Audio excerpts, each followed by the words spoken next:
அப்போ புதிய தொழில், புதிய கையெழுத்து ஒப்பந்தம் பண்ணுறது, திருமணம் சார்ந்த பிரச்சனைகள் தீர்றதுக்கு திருமணமெல்லாம் எடுக்கிறது, இதெல்லாம் நீங்கள் எடுக்கலாம். ஆனால் நல்ல நாள், நல்ல காலம், நல்ல பொருத்தம் இருக்கா, நம்ம போகக்கூடிய இடம் கரெக்டாக இருக்கா, கிழக்க பார்த்து உட்காரணுமா, வடக்க பார்த்து உட்காரணுமா, எத்தனை விஷயங்கள் இருக்குது.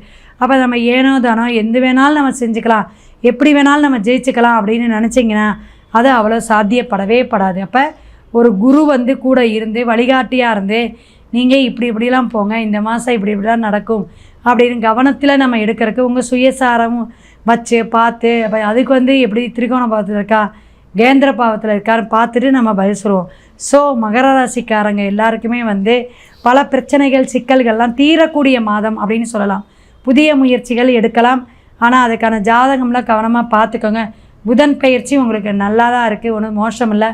சுக்கிரன் வச்சு நீச்சமாக இருக்கார். அவள் யார் அப்படின்னு கேட்டிங்கன்னா உங்களுக்கு 5ஆம் இடத்துக்குடைய ரிஷபத்துக்கும் விருச்சிகத்துக்கும்